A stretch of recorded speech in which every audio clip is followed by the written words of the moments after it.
Hello everybody, स्वागत है आप लोग का एग्जाम कार्ड लाइव पर। आज की इस क्लास में हम लोग करने वाले हैं फिजिक्स का मॉक टेस्ट नंबर 11। ठीक है। और जो 11th मॉक टेस्ट नंबर है ये आप लोग का ऑफिशियल मॉक टेस्ट रहेगा जो कि एयरफोर्स की ऑफिशियल वेबसाइट पर ऑलरेडी अपलोडेड है।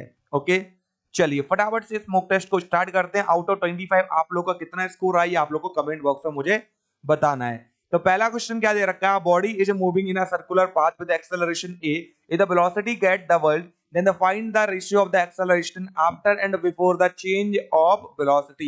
तो उसकी velocity में जो चेंज हुआ है उसके बाद अपॉन उससे पहले। ठीक है, मतलब एक्सेलरेशन पहले क्या था जब वो सर्कुलर पाथ में घूम रही थी। ठीक है, फिर जब उसी सर्कुलर पाथ में घूम रही है पर अब वेलोसिटी कितना कर दिया गया आप लोग का 2v कर दिया गया।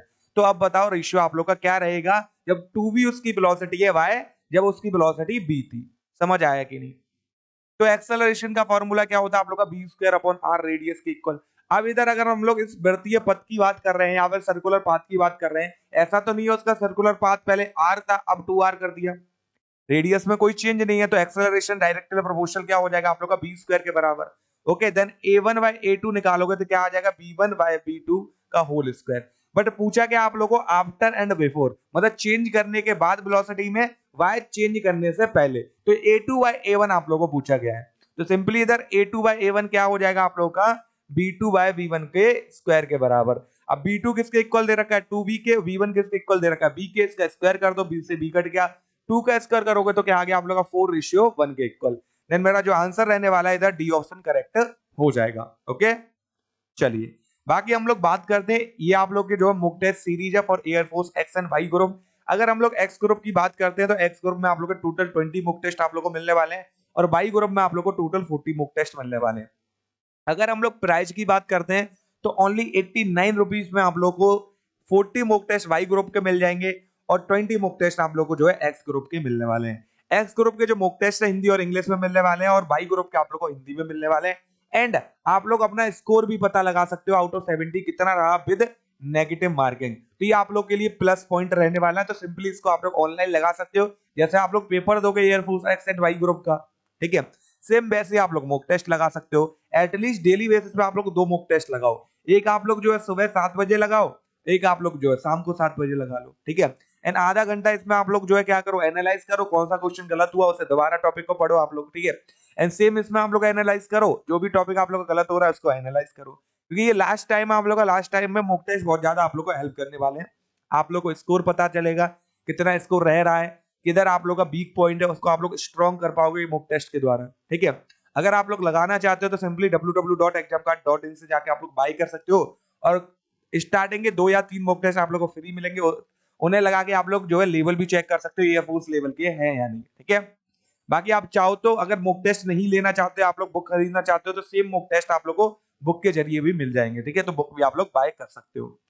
चलिए सेकंड क्वेश्चन में चलते हैं। सेकंड क्वेश्चन क्या दे रखा है, weightlessness of an astronaut moving in a satellite is a situation of. अब देखो कोई भी सैटेलाइट है उसमें एक एस्ट्रोनॉट आप लोग का जो है मूव कर रहा है और वो वेटलेसनेस वाली कंडीशन फील करता है। बोले तो वो हवा में उड़ता है। समझ आया कि नहीं? वो अपना जो बाहर है उसको क्या मानता है, शून्य मानता है। वो किसकी वजह से होता है आप लोग का, उसकी जीरो वेलोसिटी की वजह से, जीरो मास की वजह से, या कोई भी ग्रेविटी ना होने की वजह से, या फिर आप लोग का फ्री फॉल की वजह से। जब हम लोग बात कर रहे हैं जैसे कि आप लोग का ये एस्ट्रोनॉट है, अब ये हवा में उड़ रहा है उस सैटेलाइट में, तो अब सैटेलाइट के साथ अगर हम लोग देखेंगे तो उसका कोई भी कांटेक्ट नहीं है, तो इधर कोई भी कांटेक्ट फोर्स नहीं लग रही है आप लोग की। तो इसमें अगर हम लोग देखते हैं तो इसमें जो आप लोग का कंडीशन रहेगी वो क्या रहने वाली है, मुक्त रूप से गिरने की, या फिर बोल सकते हैं हम लोग फ्री फॉल कंडीशन। ठीक है, तो वो फ्री फॉल कंडीशन फील करने वाला है। समझ आया कि नहीं? तो आंसर क्या हो जाएगा आप लोग का डी ऑप्शन जो है करेक्ट होने वाला है। नो ग्रेविटी नहीं होगा जो नो ग्रेविटी लगा रहा है, free fall is the right answer. Okay, चलिए बात करते हैं थर्ड वाले क्वेश्चन की। क्या बोला गया है, which one of the following metal the resistance decreases on increasing temperature. इसमें से किस मेटल का, किस धातु का जो प्रतिरोध है वो घटता है जब हम लोग ताप बढ़ाते हैं। तो आप लोगों को पता है कॉपर एक मेटल है, टंगस्टन एक मेटल है, एल्यूमिनियम एक मेटल है। ठीक है, बट एक और चीज है कि आप लोग का टंगस्टन, एल्यूमिनियम और कॉपर तीनों के तीनों क्या है, आप लोग एक कंडक्टर है। और कंडक्टर के लिए मैंने ऑलरेडी आप लोगों को बताया है कि resistance is directly proportional to temperature, मतलब टेम्परेचर बढ़ाने पर प्रतिरोध जो रहता है कंडक्टर का, चालक का, ठीक है, वो क्या करता है, इंक्रीज करता है। तो ये 3 तो नहीं होने वाले। अब लास्ट बचा हम लोग के पास जर्मेनियम। जर्मेनियम क्या आप लोग का एक सेमीकंडक्टर है, अर्धचालक है आप लोग का, ठीक है। और अर्धचालक के लिए आप लोग को पता है रेजिस्टेंस इनवर्सली प्रोपोर्शनल होता है टेम्परेचर के। मतलब टेम्परेचर बढ़ाओगे इसका रेजिस्टेंस क्या करता है, घट जाता है, ठीक है। तो आंसर क्या हो जाएगा आप लोग का, सी ऑप्शन करेक्ट हो जाएगा। टेम्परेचर बढ़ाने पर रेजिस्टेंस किसका घटता है आप लोग का, जर्मेनियम का घटेगा इन चारों में। अगर हम लोग बात करते हैं टंगिस्टन, तो टंगिस्टन से बताओ क्या बनता है आप लोग का, बताओ, फिलामेंट ऑफ इलेक्ट्रिक बल्ब या फिर आप लोग का स्प्रिंग ऑफ हीटर, इसमें से क्या बनता है, ये कमेंट बॉक्स में आप लोग को मुझे बताना है, ठीक है। चलिए आते हैं फोर्थ वाले क्वेश्चन पे। What is the angle of dip at magnetic pole of earth. Magnetic pole पर आप लोगों को एंगल ऑफ डिप बताना है। ये ऑलरेडी मैंने आप लोगों को बताया कि theta equal to 0 degree at equator. Equator पे क्या होता है आप लोग का एंगल ऑफ डिप 0 के बराबर होता है। और वहीं अगर हम लोग बात कर रहे हैं पोल्स की, तो पोल्स पर थीटा इक्वल टू 90 डिग्री होता है। समझ आया कि नहीं। अब आप लोग को एंगल ऑफ डिप भी पता होना चाहिए किस किस के बीच में होता है, आप लोग का मैग्नेटिक फील्ड लाइंस और हॉरिजॉन्टल लाइन के बीच में। तो पोल पर देख लो भैया एंगल कितना, 90। अगर हम लोग इक्वेटर की बात करते हैं तो इधर पैरेलल हो जाता था, थीटा इक्वल टू इधर क्या है, 0 है। समझ आया कि नहीं। तो आंसर क्या हो जाएगा आप लोगों का, angle of dip at magnetic poles is 90 degree. जो नमन कोण होता है ध्रुवों पर वो कितना होता है आप लोग का, 90 डिग्री के बराबर होता है। चलिए अब फिफ्थ वाले क्वेश्चन की बात करते हैं। क्या बोला गया, charge move in a circle perpendicular to the magnetic field. एक सर्कल में जो है चार्ज मूव कर रहा है, परपेंडिकुलर है मैग्नेटिक फील्ड के, upon which of the following the time period of revolution does not depend. जो उसका आवर्तकाल होगा इसमें से किस पर डिपेंड नहीं करेगा, किस पर निर्भर नहीं करेगा। तो आप लोगों को आवर्तकाल पता है, कोई भी आप लोग का चार्ज एक सर्कुलर मोशन करता है मैग्नेटिक फील्ड में, तो टी इक्वल टू क्या आता है, 2 पाई एम अपॉन क्यू वी के इक्वल। कोई दिक्कत, ये क्या हो जाएगा, उस चार्ज का क्या हो जाएगा आप लोग का, द्रव्यमान हो जाएगा, ठीक है, या मास हो जाएगा आप लोग का। ये क्यू क्या हो जाएगा, उसका आवेश हो जाएगा, चार्ज हो जाएगा, ओके। एंड अगर बी की हम लोग बात करते हैं, ये क्या हो गया आप लोग का, मैग्नेटिक फील्ड हो गया। समझ आया कि नहीं। मतलब अगर हम लोग टाइम पीरियड आवर्तकाल की बात कर रहे हैं तो उसके चुंबकीय क्षेत्र पर भी डिपेंड कर रहा है, आवेश पर भी कर रहा है, कण के द्रव्यमान पर भी कर रहा है। बस किस पर नहीं कर रहा है आप लोग का डिपेंड, उसकी वेलोसिटी पे, किस वेलोसिटी से वो सर्कुलर मोशन में मूव कर रहा है। तो आंसर क्या हो जाएगा आप लोग का, कण के वेग के बराबर, ठीक है। चलिए सिक्स्थ नंबर क्वेश्चन आप लोग का स्क्रीन पर आ चुका है। पूछा गया है atomic number of nucleus Z दे रखा है आप लोग को, एंड बोला गया है कि एटॉमिक मास जो है इसका कैपिटल एम है। Find the number of neutrons को फाइंड करिए। अब आप लोग को पता है एटॉमिक मास जो होता है आप लोग का, वो किसके बराबर होता है, number of neutrons plus number of proton और इलेक्ट्रॉन के बराबर। समझ आया कि नहीं। तो अगर हम लोग नंबर ऑफ प्रोटॉन या नंबर ऑफ इलेक्ट्रॉन की बात कर रहे हैं तो इधर क्या होगा आप लोग का, जेड के बराबर। अगर हम लोग बात कर रहे हैं एटॉमिक मास जो कि कैपिटल एम दे रखा है, मुझे क्या निकालना है, इधर नंबर ऑफ न्यूट्रॉन्स निकालने हैं। तो नंबर ऑफ न्यूट्रॉन्स निकालने के लिए जेड को मैं इधर लेके आऊंगा। तो नंबर ऑफ न्यूट्रॉन्स जो हो जाएगा मेरा, वो किसके बराबर आने वाला है, एम में से माइनस कर दो जेड। मतलब आप लोग का एटॉमिक मास में से अगर नंबर ऑफ प्रोटॉन या नंबर ऑफ इलेक्ट्रॉन को हटा देता हूं मैं, तो मेरे पास नंबर ऑफ न्यूट्रॉन्स आ जाएंगे, ठीक है। तो आंसर क्या हो गया आप लोग का, ए ऑप्शन इधर करेक्ट होने वाला है। चलिए बढ़ते हैं अगले क्वेश्चन पे। अगला क्वेश्चन क्या दे रखा है, द इलेक्ट्रिकल सर्किट, वो इलेक्ट्रिकल सर्किट जो कि काम में आता है आप लोग का एक स्मूथ डीसी आउटपुट को लेने में फ्रॉम अ रेक्टिफाइंग सर्किट से, ठीक है। मतलब कोई भी रेक्टिफायर सर्किट है, तो मैं इधर आप लोग को चीजें बताता हूं। एक जो रेक्टिफायर सर्किट होता है, आरसी सर्किट होता है आप लोग का, उसका क्या काम होता है कि एसी को कन्वर्ट करता है डीसी में, ठीक है। बट जब ये एसी से डीसी में कन्वर्ट कर रहा है, तो कुछ कंपोनेंट ऑफ एसी के इस डीसी में रहेंगे, ठीक है। मतलब मेरे को एक स्मूथ डीसी नहीं मिल पाएगा, एक प्योर डीसी करंट नहीं मिल पाएगा। समझ आया कि नहीं, डायरेक्ट करंट, ओके। तो अगर मेरे को एक स्मूथ डीसी करंट चाहिए या स्मूथ डीसी आउटपुट चाहिए, तो उसके लिए क्या करूंगा मैं, पहले तो उसको रेक्टिफाइंग सर्किट से लगा दूंगा और प्लस एक फिल्टर सर्किट से लगा दूंगा मैं।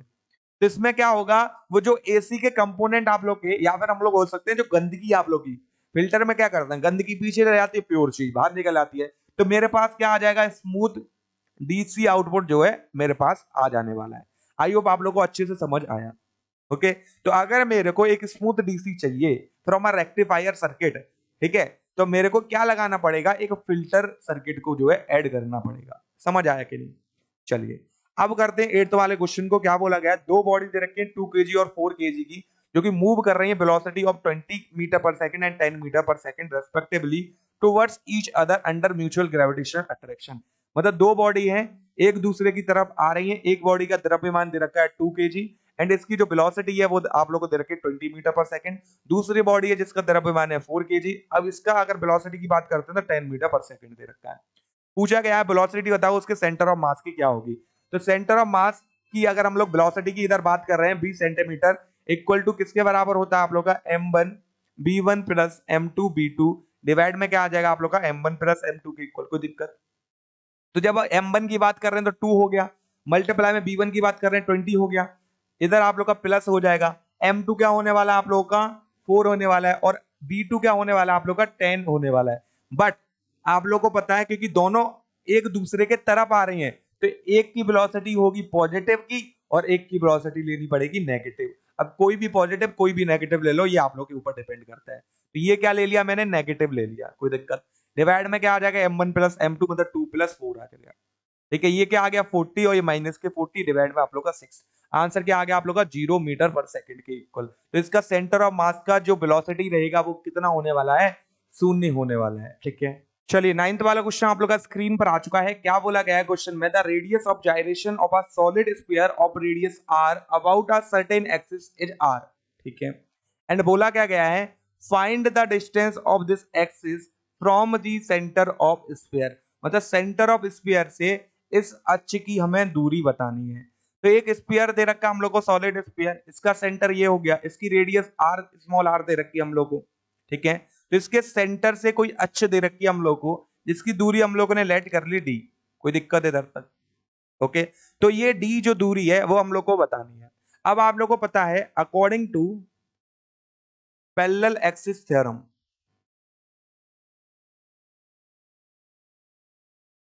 क्या आएगा आप लोग का I equal to ICM plus I naught के इक्वल।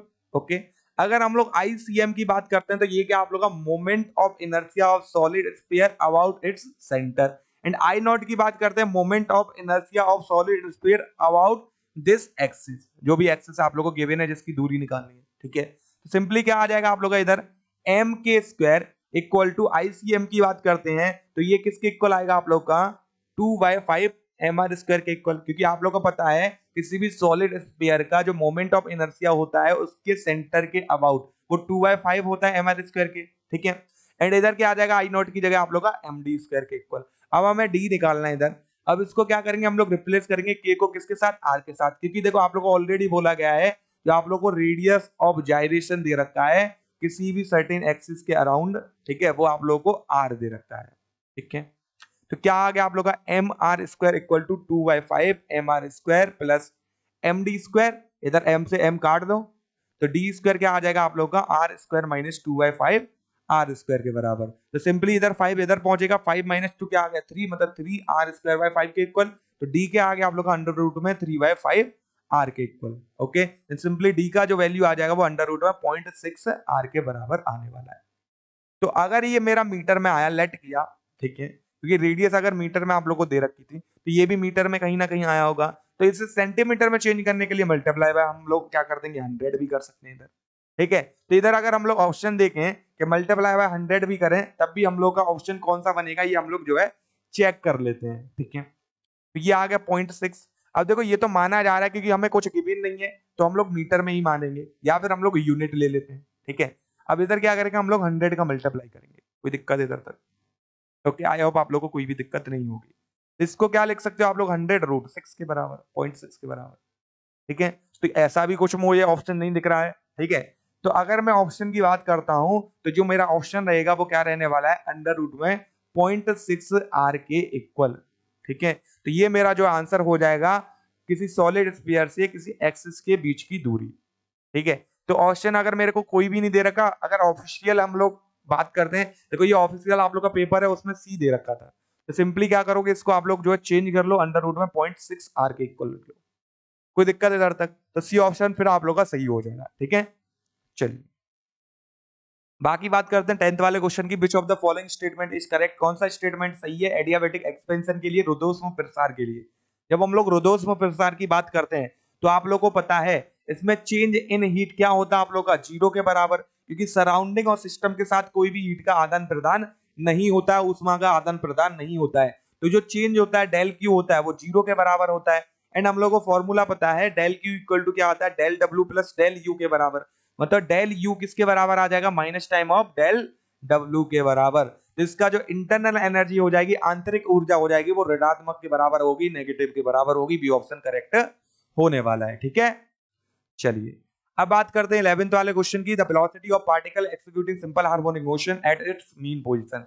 अब ये कोई भी पेंडुलम है, ये इसका क्या हो जाएगा, मीन पोजीशन, ये इसका जो है क्या आ जाएगा आप लोग का, एक्सट्रीम पोजीशन, ठीक है। ये भी क्या है आप लोग का, एक्सट्रीम पोजीशन है। इधर y इक्वल टू बात करते हैं माइनस ए के इक्वल होता है, y इक्वल टू इधर ए के इक्वल होता है पॉजिटिव का, और इधर y इक्वल टू किसके बराबर होता है आप लोग का, जीरो के बराबर। कोई दिक्कत है इधर तक। अगर हम लोग वेलोसिटी की बात कर रहे हैं, वेलोसिटी ओमेगा अंडर रूट ए स्क्वायर माइनस वाई स्क्वायर के बराबर होता है। मीन पोजीशन की अगर हम लोग बात कर रहे हैं तो मीन पोजीशन में y इक्वल टू जीरो, मतलब v इक्वल टू क्या आ जाएगा, ए ओमेगा के बराबर।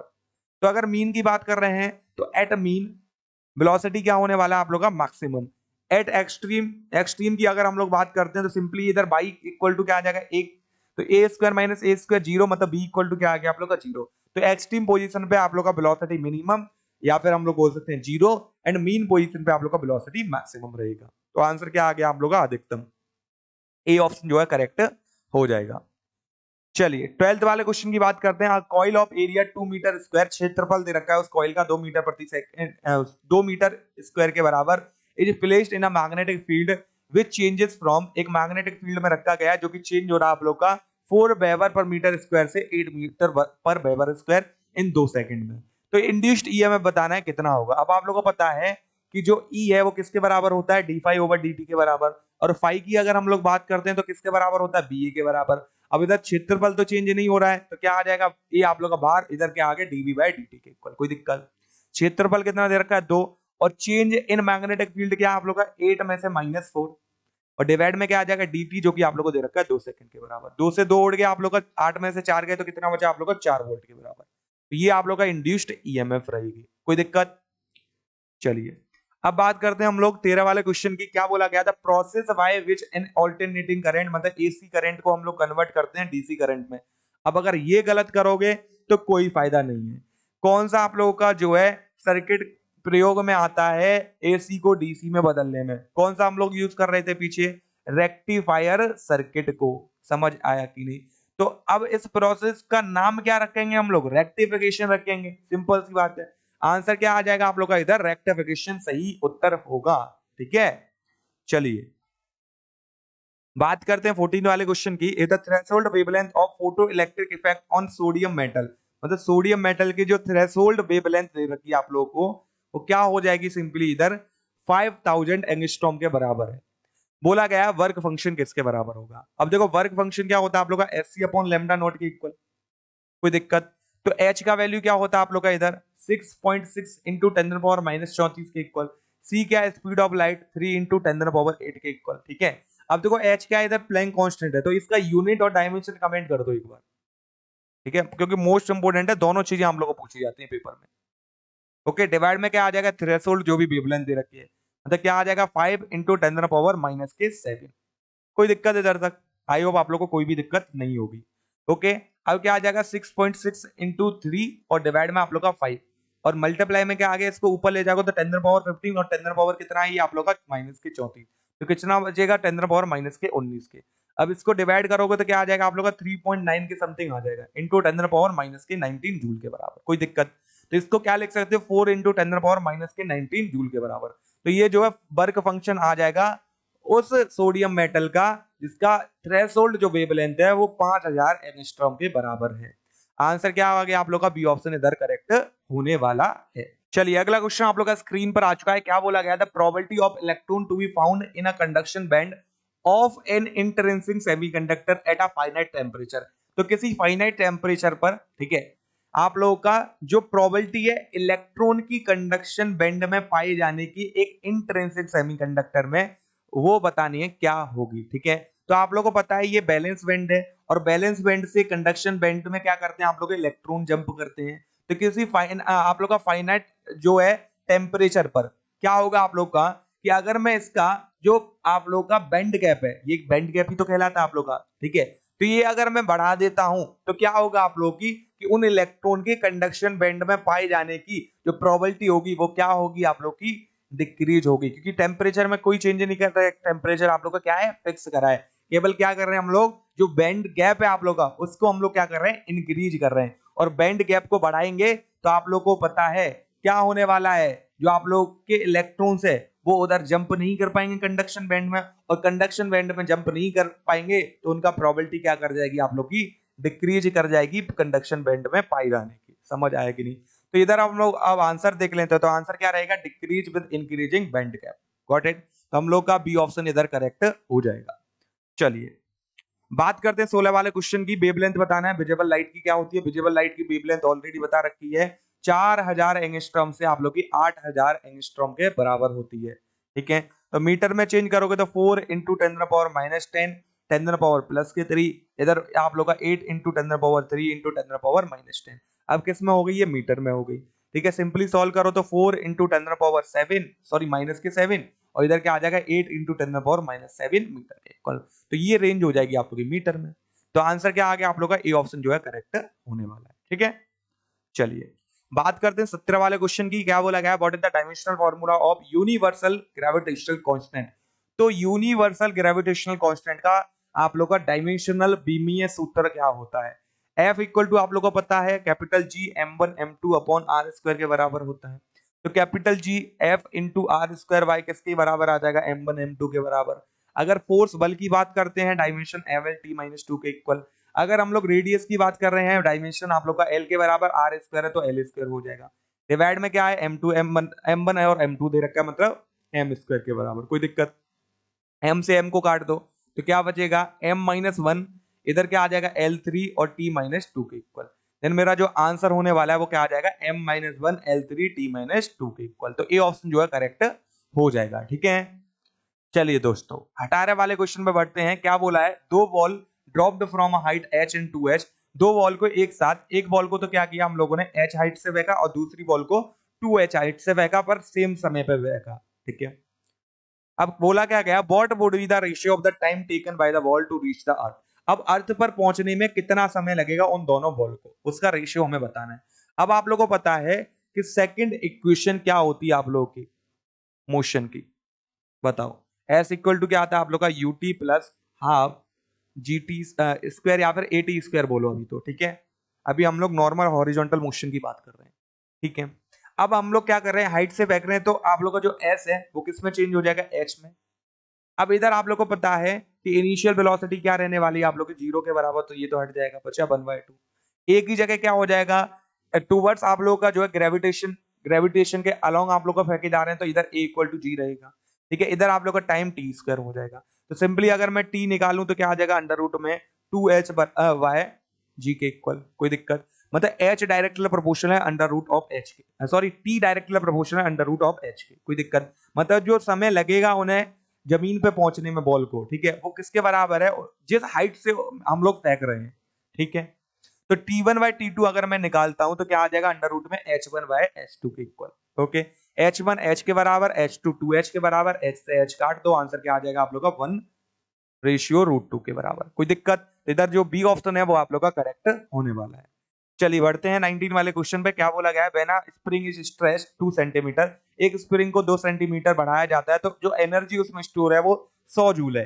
If it is stretched further bye 2 centimetre, अब इसको 2 सेंटीमीटर बढ़ाया और 2 और बढ़ा दिया आप लोग का, तो बताओ एनर्जी जो इंक्रीज हो जाएगी वो कितनी होने वाली है, ठीक है। तो आप लोग को पता है एनर्जी यू डायरेक्टली प्रोपोर्शनल क्या होता है आप लोग का, या फिर बोलें यू इक्वल टू होता है 1/2 kx स्क्वायर के इक्वल, मतलब U directly proportional to X square हो जाएगा। तो u1 बाई u2 अगर निकालना चाहते हो तो x1 बाई x2 का क्या आ जाएगा आप लोग का स्क्वायर। u1 कितना है 100, u2 निकालना है हम लोगों को, x1 क्या आ जाएगा आप लोगों का 2, और x2 की बात करें तो पहले आप लोग का 2 सेंटीमीटर था, 2 और बढ़ा दिया तो कितना आ गया 4 सेंटीमीटर, इसका स्क्वायर कर दो, कोई दिक्कत। तो u2 इक्वल टू क्या आ जाएगा, इधर आप लोग का 2 बचा, 2 का स्क्वायर करोगे 4, 4 का मल्टीप्लाई 100 में तो कितना आ गया आप लोग का 400 जूल हो जाएगी। तो ये कितनी होगी आप लोगों की 400 जूल एनर्जी अब स्टोर होगी उस स्प्रिंग में। समझ आया कि नहीं? बट गलती आप लोग क्या करोगे कि आंसर लगा के आओगे बी, और ये गलती आप लोग को नहीं करनी है। क्वेश्चन में क्या बोला गया? इट्स एनर्जी इंक्रीज बाय, मतलब कितनी एनर्जी इंक्रीज हो जाएगी। तो हम लोगों को क्या निकालना है? डेल यू निकालना है। क्या आएगा? U2 माइनस U1 के बराबर। तो U2 क्या आप लोग का 400 आया, माइनस U1 करोगे 100, तो आंसर क्या आ गया आप लोग का 300। तो 300 जूल एनर्जी आप लोग की बढ़ गई, क्योंकि 100 पहले थी, अब 300 बढ़ गई, तो टोटल कितनी होगी आप लोग की? 400 हो गई। अगर ये बोला जाता है इट्स एनर्जी इंक्रीज्ड टू, तो कितनी हो जाएगी, तब आंसर आप लोग का 400 होगा। इंक्रीज्ड बाय कितनी और बढ़ गई, ये आप लोग का 300 आंसर रहेगा। तो इसमें दिमाग देना हम लोग, बाय और टू में, ये बहुत ज्यादा इंपॉर्टेंट है। यही गलती आप लोग करते हो। ये तो आप लोग को पता है फॉर्मूला क्या है, आंसर भी निकाल लोगे भैया 400 आ गया, बट गलती इधर करोगे आप लोग। समझ आया कि नहीं? तो उत्तर क्या होगा आप लोग का? ए ऑप्शन करेक्ट होने वाला है। चलिए 20वें क्वेश्चन की बात करते हैं। At what temperature will the surface tension of water B minimum, मतलब किस टेम्परेचर पर जो सरफेस टेंशन है वाटर का वो मिनिमम होता है। अब आप लोगों को पता है जब हम लोग वाटर की बात कर रहे हैं तो वाटर के लिए 75 डिग्री सेल्सियस पर आप लोग का सरफेस टेंशन क्या होता है? मिनिमम होता है, क्योंकि 75 डिग्री सेल्सियस पर जो वाटर के मॉलिक्यूल्स हैं, लिक्विड के मॉलिक्यूल्स हैं, वो इजीली ब्रेक हो सकते हैं। समझ आया कि नहीं? तो सिंपल सी बात है, सरफेस टेंशन भी क्या होगा आप लोग का? मिनिमम होगा। ओके, चलो बात करते हैं 21 वाले क्वेश्चन की। Diameter of two water drop, दो वाटर ड्रॉप दे रखी है, ठीक है, जिनका डायमीटर 1 सेंटीमीटर एंड 1.5 सेंटीमीटर है। Find the ratio of the excess pressure inside them, तो उनके अंदर जो आदित्य दाब होगा उसका हमें अनुपात ज्ञात करना है। तो P इक्वल टू या डेल P इक्वल टू क्या होता है आप लोग का? 2T अपॉन R के इक्वल। For what? जब आप लोग को एक लिक्विड ड्रॉप दे रखी हो या फिर वाटर ड्रॉप दे रखी हो। जब सोप बबल आप लोग को दे रखा होता है तो डेल P इक्वल टू क्या आता है? 4T अपॉन R के इक्वल। ये दोनों चीजें याद रखो क्योंकि पेपर में आप लोग को पूछी जा सकती है, ठीक है। तो del P1 bye del P2 निकालते हो आप लोग, तो क्या आ जाएगा? इनवर्सली प्रोपोर्शनल, मतलब R2 बाय R1 के इक्वल आ जाएगा, ठीक है। इधर आप लोगों को किसका रेशियो दे रखा है? डायमीटर का, ठीक है। तो आप लोग डायमीटर का रेशियो ले लो या फिर आप लोग रेडियस का ले लो, बात एक ही है, क्योंकि रेडियस जब निकालोगे तो क्या आएगा? D/2 के इक्वल।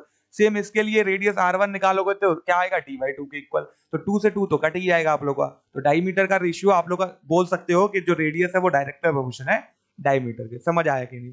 तो इधर रेडियस अगर R2 की बात कर रहे हो तो इधर जो डायमीटर होगा सेकंड वाटर ड्रॉप का, वो क्या आ गया आप लोग का? 1.5, यही रेडियस के बराबर है।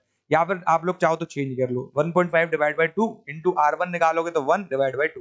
देखो 2 से 2 कट गया, वो यार आप लोग का 1.5 डिवाइड बाय 1। तो आंसर क्या आ जाएगा आप लोग का? 1.5। या फिर बोल सकते हो इसको जीरो का हटाओ, इधर सॉरी पॉइंट का हटाओगे तो जीरो आएगा। 15 बट्टे आप लोग का 10 हो गया। 5 से डिवाइड करोगे 3 बार, 5 से 2 बार, तो आंसर क्या आ गया? 3:2 के इक्वल। आई होप आप लोगों को कोई भी दिक्कत नहीं हुई है। तो सी ऑप्शन आप लोग का करेक्ट हो जाएगा, ठीक है। चलिए बढ़ते हैं 22 वाले क्वेश्चन पे। यंग्स डबल स्लिट एक्सपेरिमेंट दे रखा है यूजिंग अ सोडियम लाइट। एक सोडियम लाइट को प्रयोग में लिया जिसका वेवलेंथ आप लोग को 5898 एंगस्ट्रॉम दे रखा है, और जो कि आप लोग का 92 फ्रिंजेस आप लोग को देखने को मिलती है। अगर मैं एक दूसरी लाइट को लेता हूं या दूसरे कलर की लाइट को लेता हूं जिसकी आप लोग को वेवलेंथ दे रखी है 5461 एंगस्ट्रॉम, तो बताओ कितनी नंबर ऑफ फ्रिंज आप लोग को देखने को मिलेगी। तो फ्रिंज विड्थ की बात करते हैं तो lambda capital D upon small D के बराबर होता है। बट ये और किसके बराबर होगा आप लोग का? जिस स्क्रीन पे आप लोग को फ्रिंज विड्थ देखने को मिल रही है उसकी लेंथ माना कि एल, और डिवाइड में जितनी फ्रिंज विड्थ है वही तो आप लोग की फ्रिंज सॉरी जितनी नंबर ऑफ फ्रिंज आप लोग को देखने को मिल रही है वही तो फ्रिंज विड्थ आएगी आप लोग की डिवाइड में एल। समझ आया कि नहीं? तो इधर से कंपेयर करके क्या पता चल गया कि lambda 1 into lambda 2, sorry lambda 1 into n1 equal to क्या आ जाएगा आप लोग का? लेमडा 2 इंटू n2 के बराबर। आई होप आप लोग को कोई दिक्कत नहीं है इधर, ठीक है। क्योंकि देखो लेंथ भी स्क्रीन की सेम रहेगी आप लोग की, केवल क्या किया आप लोगों ने? केवल उस कलर जो भी कलर की लाइट ली है, पहले सोडियम लाइट ली थी, अब हम लोगों ने किसी अदर कलर की लाइट ले ली जिसका वेवलेंथ हम लोग को चेंज करा है। तो केवल वेवलेंथ में चेंज आया, और किस में चेंज आएगा आप लोग का? नंबर ऑफ फ्रिंजेस में चेंज आएगा। तो lambda 1 n1 equal to lambda 2 n2 के बराबर आ जाएगा। n2 equal to lambda 1 n1 by lambda 2 के बराबर। n1 का वैल्यू 5898 इंटू n1 का वैल्यू 92 के बराबर, डिवाइड में क्या आ जाएगा आप लोग का? 5461 के बराबर। कोई दिक्कत? अब डिवाइड करोगे तो 99.3 के आसपास आ जाएगा। तो हम लोग जो है नेचुरल नंबर में लेते हैं क्या, आप लोग का नंबर ऑफ फ्रिंजेस जितनी बनेंगी तो लगभग आप लोग की 99 फ्रिंजेस जो है बनने वाली है। समझ आया कि नहीं? तो आंसर बी जो है करेक्ट हो जाएगा। और फ्रिंज विड्थ का अगर फॉर्मूला पूछ लिया जाए तो ये आप लोग का फॉर्मूला होता है फ्रिंज विड्थ के लिए, ठीक है। चलिए बात करते हैं 23 वाले क्वेश्चन की। टू प्लेट दे रखी है जो कि पोटेंशियल है -10 एंड +30 वोल्ट और सेपरेशन जो दे रखा है वो 2 सेंटीमीटर का। इलेक्ट्रिक फील्ड निकालना है उन दोनों के बीच कितना होगा। तो E इक्वल टू क्या होता है B2 minus B1 upon D के इक्वल। B2 दे रखा है 30 माइनस B1 कितना दे रखा है माइनस के 10 तो प्लस के 10 हो जाएगा और डिवाइड में D क्या आ जाएगा आप लोग का 2 के इक्वल। तो क्या आ गया 40/2 के इक्वल। आंसर क्या आ गया आप लोग का 20 किसके इक्वल वोल्ट पर मीटर के बराबर। समझ आया कि नहीं। तो ये किसके इक्वल आ रहा है अभी सेंटीमीटर के बराबर आ रहा है क्योंकि आप लोग को डिस्टेंस सेंटीमीटर में दे रखा था। समझ आया कि नहीं। तो डिवाइड बाय आप लोग क्या करोगे 100 करोगे। ओके सॉरी इधर आप लोग को सेंटीमीटर में दे रखा है तो 2 में डिवाइड बाय 100 करोगे ना। इसमें क्या करना पड़ेगा मल्टीप्लाई बाय 100 करना पड़ेगा। तो आंसर क्या आ गया आप लोग का 2000 वोल्ट पर मीटर के इक्वल। आई होप आप लोग को अच्छे से समझ आ गया। ठीक है तो आंसर क्या होगा आप लोग का ए ऑप्शन जो है करेक्ट होने वाला है इधर। चलिए 24 वाला क्वेश्चन आप लोग का स्क्रीन पर। If the red light is replaced by blue light. Red light को हम लोग ब्लू लाइट से रिप्लेस कर रहे हैं illuminating the object in a microscope. जो रिजॉल्विंग पावर होगी उस माइक्रोस्कोप की उस पर क्या फर्क पड़ेगा। तो जब हम लोग रिजॉल्विंग पावर की बात कर रहे हैं आरपी की बात कर रहे हैं किसी भी माइक्रोस्कोप के लिए तो क्या होती है आप लोग को 2 mu sine theta upon lambda के बराबर। आई होप आप लोग को याद होगा। तो रिजॉल्विंग पावर इनवर्सली प्रोपोर्शनल है आप लोग का वेवलेंथ के। अब आप लोग को ये तो पता है रेड लाइट की जो वेवलेंथ है मैक्सिमम होती है सबसे ज्यादा होती है। तो रेड लाइट के अलावा कोई भी आप लोग लाइट लोगे तो वेवलेंथ क्या कर रहे हो डिक्रीज कर रहे हो और वेवलेंथ को अगर घटा रहे हो तो ऑटोमेटिकली जो आप लोग का रिजॉल्विंग पावर है वो क्या कर जाएगी इंक्रीज कर जाएगी। तो आंसर क्या आ गया आप लोग का बी ऑप्शन करेक्ट होने वाला है। ठीक है बढ़ जाएगी। चलो आज की क्लास का अंतिम क्वेश्चन आप लोग का स्क्रीन पर। In gases of diatomic molecules find the ratio of two specific heat gases Cp by Cv हम लोग को बताना है। तो आप लोग को पता है gamma equal to Cp by Cv के बराबर होता है और किसके बराबर होता है 1 + 2/f के बराबर। फॉर डाई एटॉमिक मॉलिक्यूल की जब हम लोग बात कर रहे हैं नंबर ऑफ फ्रीडम। ठीक है नंबर ऑफ फ्रीडम बोले तो f किसके बराबर होता है आप लोग का 5 के बराबर। ठीक है तो क्या आ जाएगा 1 + 2/5 के बराबर। तो इसका इधर मल्टीप्लाई करोगे तो 7/5 के बराबर। ठीक है तो रेशियो निकालोगे तो क्या आ गया आप लोग का 1.4 के इक्वल। तो जो आंसर हो जाएगा वो मेरा 1.4 हो जाएगा Cp बाय Cv का जो रेशियो रहेगा। ओके आई होप आप लोग को क्लियर है अच्छे से ये। ओके तो इधर आप लोग के 25 क्वेश्चन जो है कंप्लीट होते हैं। आउट ऑफ 25 आप लोगों का कितना स्कोर था ये आप लोग को कमेंट बॉक्स में बताना है। बाकी क्लास अच्छा लगा है क्लास को लाइक करो दोस्तों के साथ आप लोग शेयर कर सकते हो। बाकी नेक्स्ट क्लासेस के लिए आप लोग चैनल को सब्सक्राइब करके रख सकते हो एग्जाम कार्ड लाइव को। एंड डेली करंट अफेयर की क्लास के लिए आप लोग 6 AM पर जुड़ सकते हो इस चैनल से जो कि इस चीज सर के द्वारा ली जाती है। ठीक है एंड इसका जो पीडीएफ अगर आप लोग को चाहिए पीडीएफ आप लोग को टेलीग्राम पर मिल जाएगा। ऑफिशियल टेलीग्राम चैनल है एग्जाम कार्ड लाइव के नाम से। ठीक है तो उधर आप लोग को इसका आप लोग को जो है पीडीएफ भी मिल जाएगा इस क्लास का। बाकी हम लोग मिलेंगे अगली क्लास में तब तक के लिए जय हिंद जय भारत वंदे मातरम।